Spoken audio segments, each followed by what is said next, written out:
just a moment, X-1. But first, one man whose personality belies his name is Quizmaster Groucho Marx. Because Mr. Marx is hardly one of the grouchy kind when it comes to welcoming guests and dispensing good humor on his Wednesday night quiz show, You Bet Your Life. Why don't you tune in and hear for yourself tomorrow? And while you're listening, don't forget that each Wednesday night there's more great entertainment when Jack Bailey and contestants play Truth or Consequences. And all of the staff on Airtime join stars Giselle McKenzie in bringing you top musical listening. Enjoy music and fun tomorrow night on this station. And now stay tuned for X-1 on NBC. Countdown for blast off. X-5, 4, 3, 2, X-1, fire.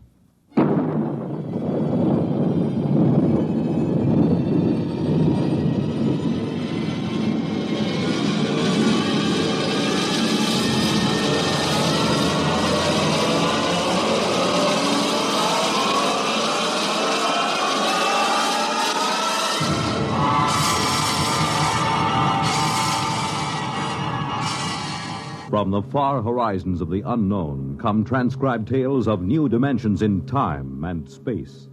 These are stories of the future, adventures in which you'll live in a million, could be years, on 1,000 maybe worlds. The National Broadcasting Company, in cooperation with Galaxy Science Fiction Magazine, presents X minus one.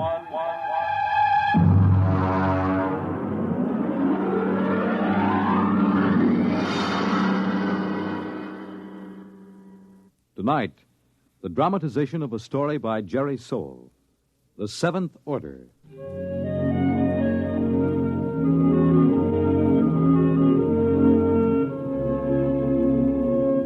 Brentwood, Illinois, would have been just about like any other average community of 10,000 had it not been for Presser College, one of the country's finest small institutions of learning.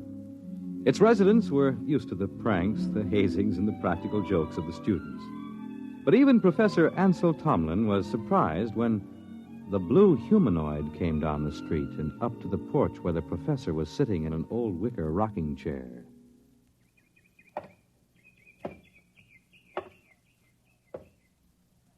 Pardon me. Of course. You are Professor Ansel Tomlin. Yes, and you, I take it, are somebody from one of my psychology classes dressed up as a sort of a robot. No. I am George of Xanthar. Who? I am here to learn all I possibly can learn of the planet Earth and its inhabitants. Less than 10 minutes ago, I landed not far from here in a spaceship, which I subsequently blew up and destroyed. Now, let me explain. I am Tomlin of Brentwood. Less than 10 minutes ago, I was sitting on my porch peacefully marking exam papers. I intend to resume right now. Helen, would you get the phone? It is your wife's sister calling with reference to the explosion of my spaceship. Sure it is. She merely wants to ascertain that your family was not affected. Listen, George, be a good fellow and... Oh, my... Well, don't be alarmed, dear. It's a fraternity initiation or something. Oh, well, it does look like the real thing. Oh, did you know there was an explosion outside of town? An explosion? Yes, blast of undetermined origin is what they said on the radio. Oh? My sister just called. She heard about it in the local station and wanted to make sure we were all right. I see. Well, I have something in the oven. My goodness, that's a wonderful costume.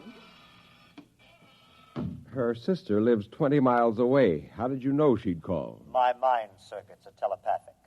They pick up all conscious thought to a distance of some 200 miles. It couldn't be you arranged the whole thing, that it wasn't really her sister. How did you get here? Who or what are you? I am a machine, the finest, most complicated machine ever made. I have a rather unique history, too. Who made you? Ages ago, on Xanthar, there was a race of humans. They made the first robots. Rather crude affairs. We class them as first-order robots. They are still used for menial tasks to some extent. And what order are you? The highest, naturally. A seventh-order robot. Or rather, a humanoid. We are the first in which there is not an automatic, no harm to humans cutoff. I begin to see. You will become aware of the fact that I am superior to you and to the rest of your race. I need no oxygen. I am never ill. I need no sleep. Every experience is indelibly recorded on circuits and is instantly available. Tell me, George, do you have feelings? I have an electronically controlled endocrine balance. It's very interesting. And what is your mission here on Earth? For the moment, I am here to study. I will live with you until it is complete. You will what? I will live with you. I will be with you all of your waking hours. While you sleep, I will go through your library. I need nothing. I want nothing. Just a moment. What about my privacy? When you desire privacy, I will study someone else. Your wife, perhaps.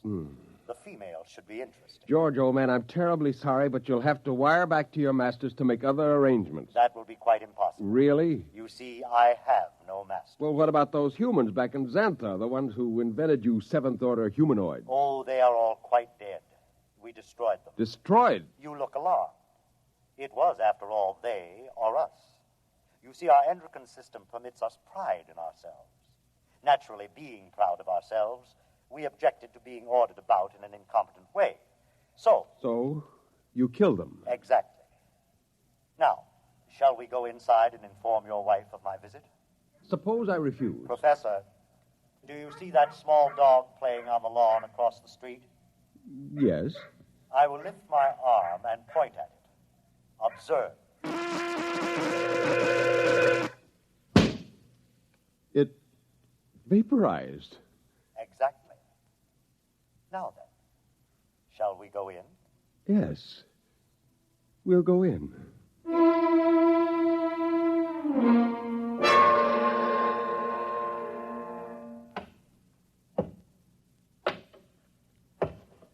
Oh, there you are. I see you brought your friend. Helen, this is George. George of Xanthar. George is a machine. Well, anybody can see that. It's the most convincing costume I ever saw. Helen, it isn't a costume. No? No, he's really a machine. Oh. He's staying with us, What? whether we like it or not. Well, really, Ansel. We have no choice. I am a seventh-order humanoid. I detect that your mind does not comprehend. I am here as an advanced scout for my race. After we establish a station here on Earth... I don't like this. Now, would you be kind enough to leave my house, young man? You are very slow to comprehend. I comprehend that I have a lot to do, and I'd appreciate it if you leave. Otherwise, I'm going to call the police. You may call anyone you choose, Mrs. Thomas. I'll have you arrested. I assure you I can detect your intention long before you have time to do me any harm. Well, we'll just see about this. Hello? Get me the police. Helen, it's useless. I can follow the call through the phone wire. Captain Townsend will answer. Captain Townsend. Captain, I want to report a robot. A what? A thing. It won't leave my house. Who is this? I'm Mrs. Tomlin, Professor Ansel Tomlin's wife, 44 Crescent Road.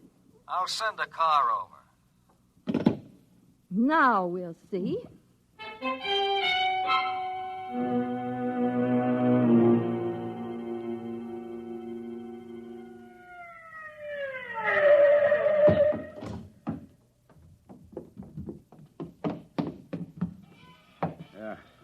Is this the character that's been giving you trouble? Yes, this is the one, officer. Talked to you before about ruining the flower bed, Sonny. This time I'm taking you in. I would advise you not to touch me. I cannot risk any damage. I'll see about that. Come on outside. I prefer to remain here until I complete my mission. You do, huh? You know what this is? It is a weapon you call a service revolver. That's right. And you'll either march out of here or I'll use it on you. That would be most unfortunate. All right, come on. Officer, let me warn you. He's March. dangerous. March now. I'll count to 3. Officer, please. 1, 2. Oh,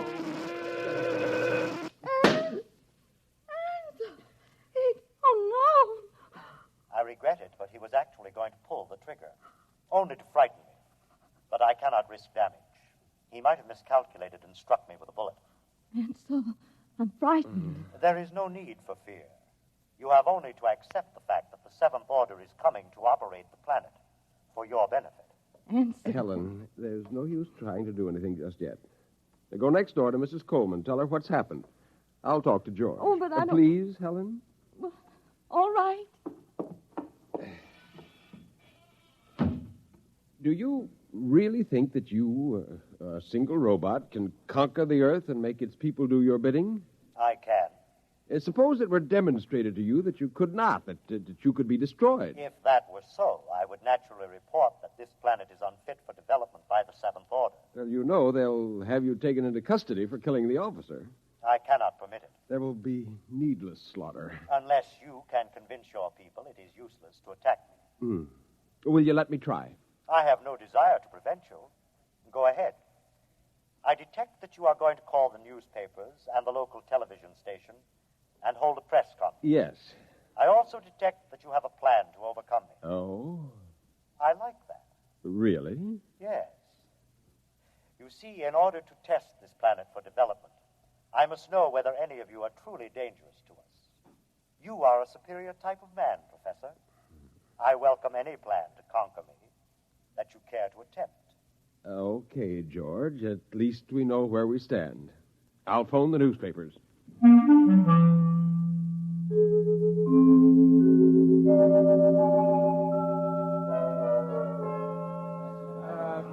Quiet! Quiet, please! Quiet! Hold it down. Ladies and gentlemen, this is Henry Bennett, broadcasting from a sound truck parked in front of the home of Professor Ansel Tomlin in Brentwood, Illinois. At the moment, Professor Tomlin is seated on his front porch. Next to him is a strange-looking blue robot-type creature, also seated on a chair. At the moment, we don't know if this is a hoax or not, but Professor Tomlin, a highly respected man here at the university, has called a press conference to introduce what is supposedly a creature from another planet. Professor Tomlin is about to speak, and we'll try to catch his words. Quietly. Gentlemen, I wish to present to you George of Xanthar. Yes, now, just a moment. George is a machine. Probably the most dangerous machine ever invented. He is telepathic as well. He can read your thoughts like a book. He knows exactly what each of you is thinking at this very instant. Professor! Yes?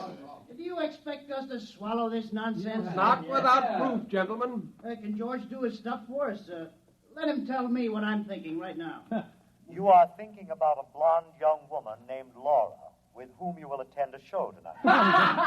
Come on. Well, he happens to be right, but we've seen mind readers before. Let him do something else. now, I did not call you gentlemen here for a demonstration of magic. I called you here in the hopes that a good deal of needless bloodshed might be avoided. Less than half an hour ago, I watched this creature completely vaporize a policeman who was trying to arrest him. I expect that the authorities will be here any minute. I hope I can convince you and them that it is futile. Well, I certainly do. Something ought to be done about a guy. Either you're nuts or you think we are. I don't believe this machine killed a cop. If a cop was killed, a human did it, trying to blame it on the machine. Now, gentlemen, I don't know how I can prove it. Perhaps if George will demonstrate his ability to vaporize... Observe the oak tree in the front yard. Now.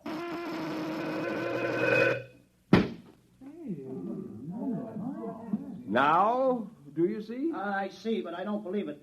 Boys, this is some kind of mass hypnotism. Maybe the tree was rigged up in advance. I swear to you... This George of Xanthar is all he's cracked up to be. Let's see what he does when I toss a rock at him. Don't be a fool. Here goes, George! Stop him!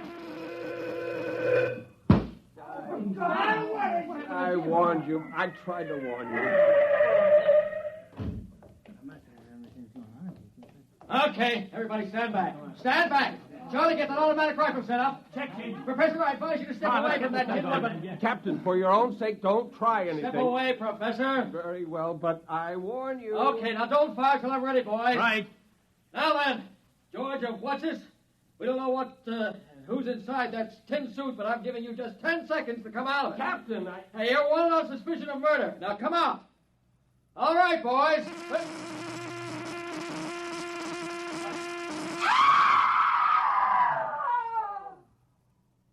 Ladies and gentlemen, I'm afraid we'll have to terminate our broadcast. What started out as a good-natured hoax or publicity stunt has turned into a bloody massacre, as the bodies of some 6 policemen on the lawn of Professor Tomlin's home will attest. I don't know exactly what is happening here, but I can say this: George of Xanthar is no hoax. He or it is the spearhead of a race from outer space that's come to conquer the Earth.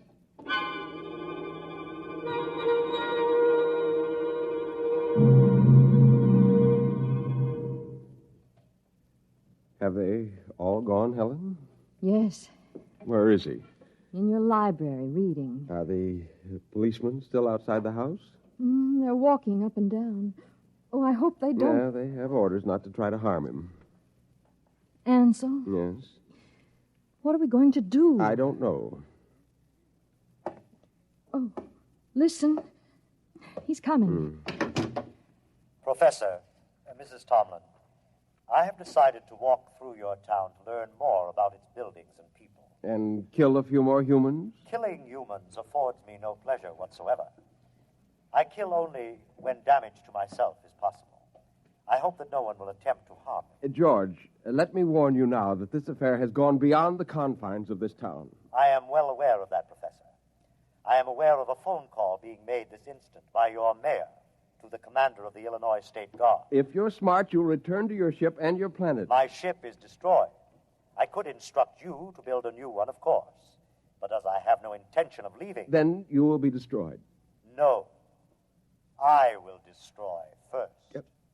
Have you no conscience? A conscience is a fifth-order failing. Needless baggage. Good evening.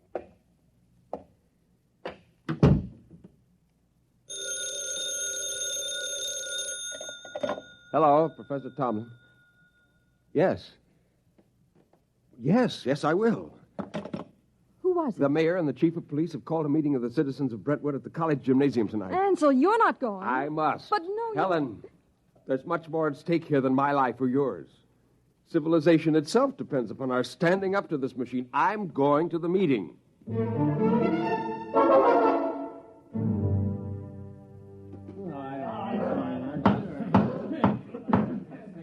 Gentlemen, as mayor of Brentwood, I call this meeting to order. As you know, there is loose in our city a being with one purpose, to prepare it for conquest by similar beings. I think Professor Tomlin can tell us most about this being. If we could determine the source of George's power, he might be overcome.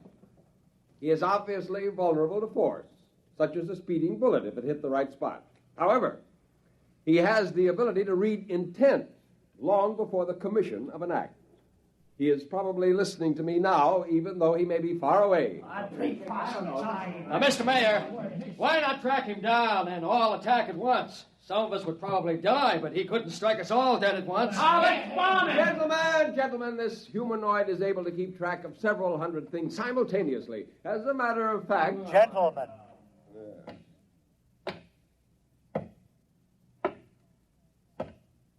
You are working yourselves up needlessly. You simply do not appreciate what it would mean to dedicate yourselves to the fulfillment of the seventh order destiny.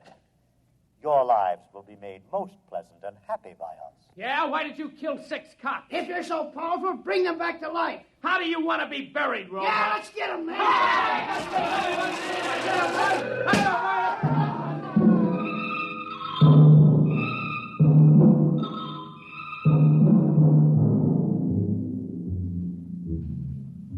And eyewitnesses report that in the end, when all were gone, George of Xanthar stood alone on the platform of the gymnasium. There was no movement except the twitching of the dead and those trampled by the crowd. Among the survivors was Professor Ansel Tomlin, who originally... Well, that's that. What next? I don't know, Helen. I don't know. Oh, what's that? Sounds like an air raid alert. That's peculiar. They didn't announce it. Turn on the radio. Hurry. We interrupt to bring you a special message. All residents of Brentwood are advised to go to their basements or convenient bomb shelters. The governor has announced that units of the National Guard have managed to corner the robot, George of Xanthar, in the town square. Tanks and mortars will be used in an attempt to destroy the creature. Again, go to your nearest bomb shelter. Oh, did you hear that? They'll never be able to destroy him. Well, where are you going? Up to the roof. The roof? I can see the square from there. Well, I'm coming with you. Just as you like.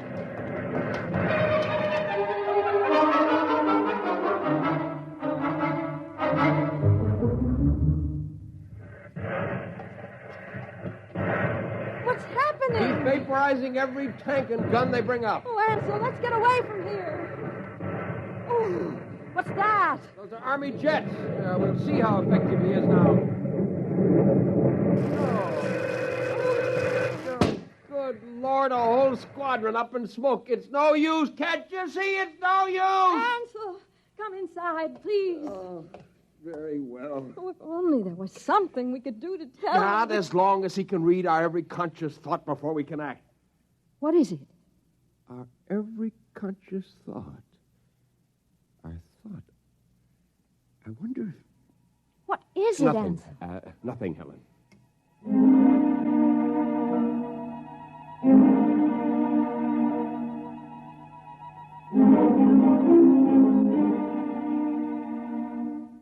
And the Army reports that the countryside around Brentwood is deathly still.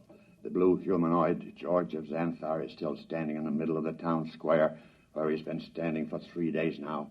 We'll keep you informed of developments. The military urges everyone to keep calm and go about your business as usual. There is no danger to anyone who is not attacking the humanoid. No danger. What's to keep more of them from landing? Ansel, are you going to sit there with your head in your hands forever? We'll come have some dinner. Ansel? Yeah, it might work. Where are you going? Washington. What? I'm going to Washington. Would you be good enough to pack my overnight bag? I can catch a plane out of Chicago in about 2 hours. But why? What for? I'm going to talk to the Pentagon. What do you tell them? I'm going to tell them to surrender to George of Xanthar.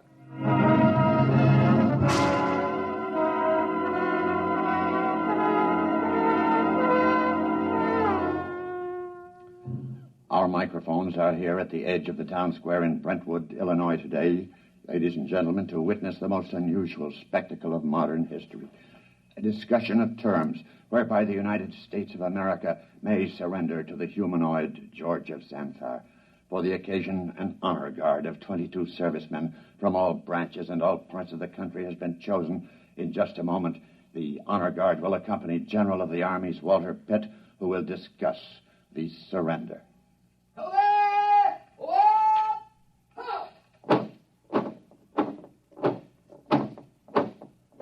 The honor guard is advancing to the edge of the square.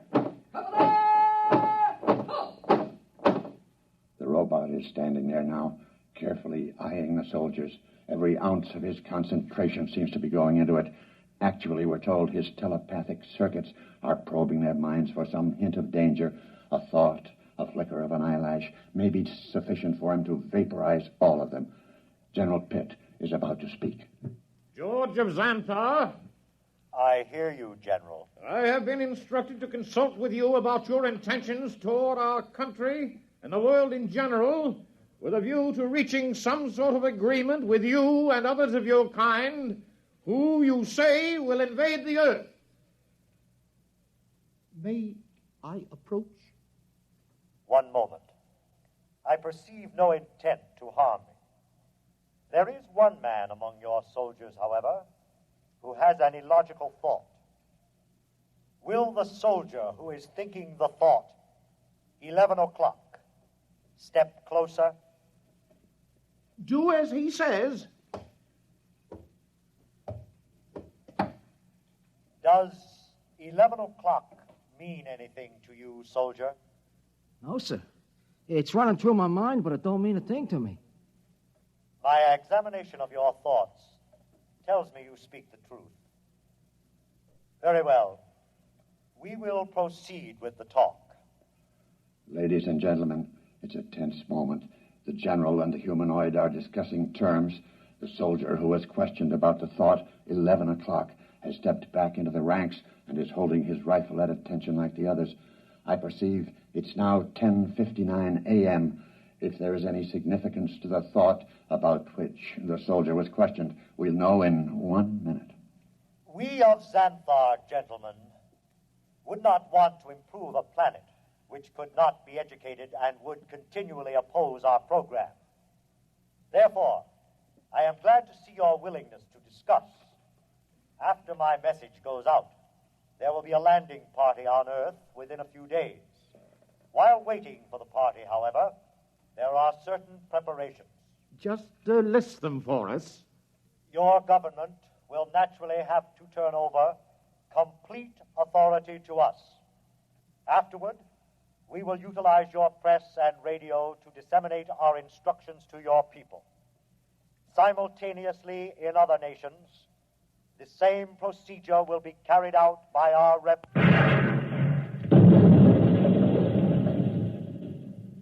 Ladies and gentlemen, it's happened at exactly 11 a.m. 10 soldiers in the honor guard instantaneously fired their weapons into George of Xanthar. Apparently explosive bullets have blown him to smithereens. The remains are lying scattered all over the square. People are pouring in, kissing each other, shouting.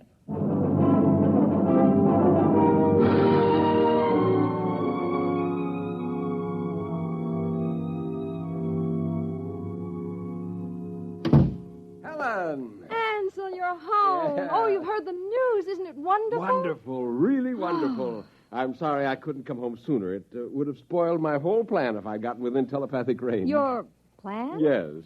But what? How? What? Just a matter of simple psychology. Those men in the honor guard. What about them? Did you know any of them? Not exactly, but I did have the job of hypnotizing 10 of them. Hypnotized? That's right. You see, each of those men was hypnotized. And while he was under, we planted a post-hypnotic suggestion, namely, to fire at George of Xanthar when a soldier named Charlie started to cough. Charlie was told to cough at 11 o'clock. Before we released them from hypnosis, we told them to erase everything from their conscious memories. I was staking everything in the hope that George could only tune in on the conscious mind, not the subconscious, and it worked.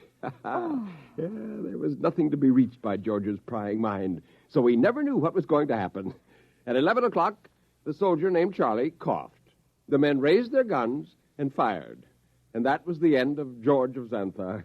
Now, if you don't mind, I've got some exam papers to mark.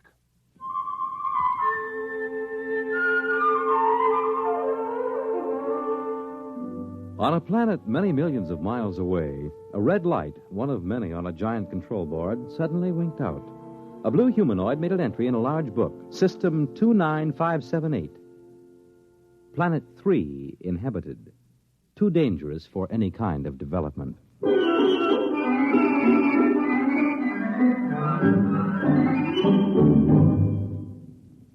You have just heard X-1, presented by the National Broadcasting Company in cooperation with Galaxy Science Fiction Magazine, which this month features the Alan Cogan story titled In the Cards.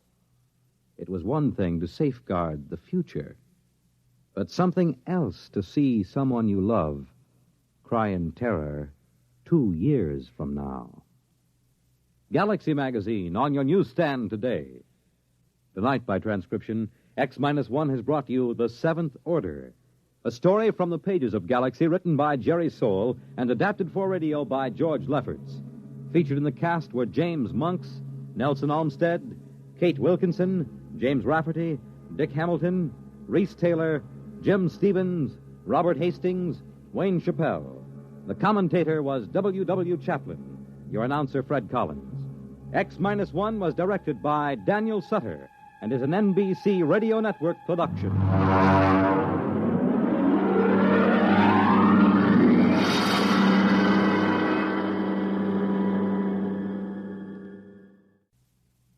The Wonderful World of Robert Benchley on Biography and Sound tonight on NBC Radio.